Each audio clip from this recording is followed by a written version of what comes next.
ہر شخص کے حصے میں، ہر شخص کے حصے میں میرے نبی پاک نے عزت لکھی، ہر شخص کے حصے میں۔ رسول پاک نے وقار، رشتوں کو حضور نے اتنا مضبوط کر دیا، اتنا مضبوط کر دیا کہ رشتے رشتے نہیں درد بن گئے۔ ماں کا نام آتا ہے تو آنکھوں میں آنسو آ جاتے ہیں، ماں کا نام آتا ہے تو دل تڑپتا ہے نا یار۔ یہ انقلاب ہے جو میلاد والے رسول نے برپا کیا، ورنہ حضرت طارق ابن عبداللہ کہتے ہیں میں حضور کے اعلان نبوت سے پہلے بھی مکے آیا تھا۔ آپ فرماتے میں نے ایک بوڑھی عورت کو، ایک نوجوان کو گلے میں رسی ڈال کے گھسیٹ کے لے جاتے دیکھا، تو میں نے اس سے کہا کہ یہ کیا کر رہے ہو، کون ہے یہ بی بی، کیا مسئلہ ہے؟ تو وہ کہنے لگا جی میری اماں ہے، بوڑھی ہو گئی ہے، کسی کام کی نہیں رہی تو بیچنے جا رہا ہوں، چلو کسی کے برتن جب مانجے گی تو میرے تو پاس کچھ نفع آئے گا نا بیچنے۔ یہ داستانیں نہیں، ابھی بھی جن لوگوں کی طبیعت سخت ہوتی ہے وہ قتل نہیں کر دیتے ماں باپ کو۔ واقعہ سنیے نا آپ نے کہ ابا میرے نام زمین نہیں کر رہا تو مار دیا۔ جب کلیجے سخت ہوتے ہیں تو کام ہو جاتا ہے۔ ایک طرف وہ منظر تھا اور ایک طرف یہ منظر ہے کہ حضرت حلیمہ سعدیہ رضی اللہ تعالی عنہ، ان کا نام نہیں ہے حضرت حلیمہ کا مسلم شریف میں، وہ امام زرقانی نے لکھا ہے، ورنہ مسلم نے یہ روایت اپنے اصل انداز میں موجود ہے۔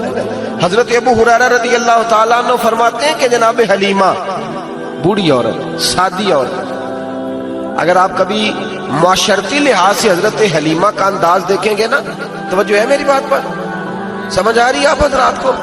جو ہمارا معاشرتی ماحول ہے نا، معاشرتی ماحول، تو حضرت حلیمہ سعدیہ رضی اللہ تعالیٰ عنہ کی حیثیت آج کے معاشرے میں اگر دیکھی جائے تو ایک آیا، بچوں کو پالنے والی آیا نہیں ہوتی، وہ آیا تھی۔ اسکول میں ایک آیا ہوتی ہے، جب بچہ چھوٹے ہمارے پرائیویٹ سکولز میں بچے جاتے ہیں تو عورت سنبھالتی ہے، دودھ ڈال دیتی ہے، کئی دفعہ فیڈر بھی پلا دیتی ہے، بچہ اگر پخانہ پیشاب کرتا ہے تو خدمت کرتی۔ یہ عورتیں اس زمانے میں چھوٹے بچے لے جاتی، پالا کرتی۔ تو بتانا دائی کی، آیا کی، میں مثال دے رہا ہوں، اور نرس کی کیا حیثیت ہے معاشرے میں۔ اور حضرت حلیمہ سعدیہ جب نبی پاک کو واپس لے کے آئی تھی تو چلو کچھ نہیں، لیکن نہ کچھ معاوضہ بھی انہیں حضرت عبد المطلب نے عطا کیا تھا، جناب آمنہ نے انہیں کچھ، ایک معنی یہ بھی ہو سکتا تھا کہ پیسے دے کے یہ کام کرایا، معنی ہو سکتا تھا۔ آج جو گھر میں اماں برتن دھوتی ہے اس کی کیا حیثیت ہوتی ہے؟ وہ تو بیچاری جن برتنوں کو دھو کے ہمیں دیتی ہے، بعد میں انہی برتنوں میں ہم انہیں کھانا کھانے کی اجازت نہیں دیتے۔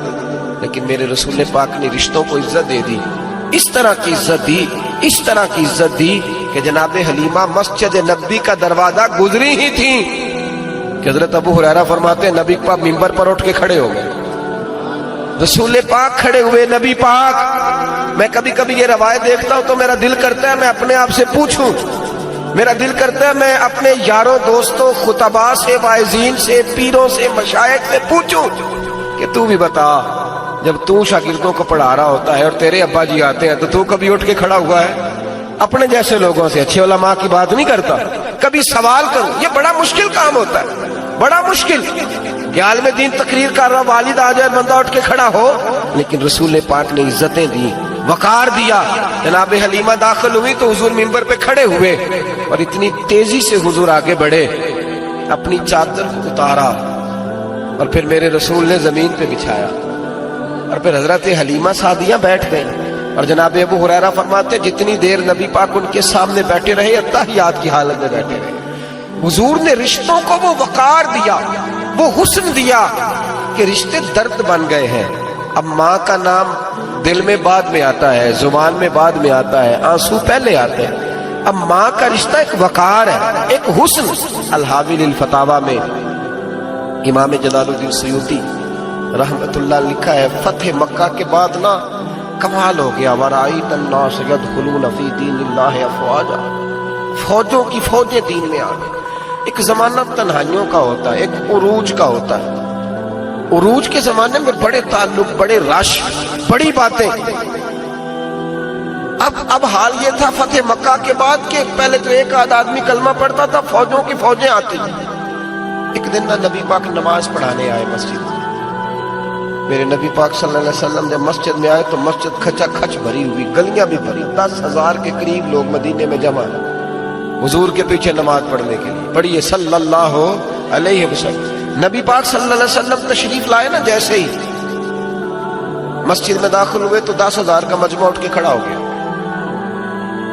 ہمارے لیے لوگ کھڑے ہوتے ہیں تو ہماری آنکھیں پرنم نہیں ہوتی، بلکہ ہم اپنا حق سمجھتے ہیں. ہم کہتے ہیں ان کا بنتا ہے کھڑے ہونا، حالانکہ بھائی دنیا سب کے لیے کھڑی نہیں ہوتی. جب کوئی کھڑا ہونا تو نظر جھک جانی چاہیے اور تیرے دل میں خیال آنا چاہیے کہ یا اللہ مجھ پہ رحم ہی رکھنا، اے اللہ میری پردہ پوشی کرنا، یا اللہ یہ تیری دی ہوئی عزت ہے، مہربانی کر خفیہ تدبیر سے محفوظ فرما.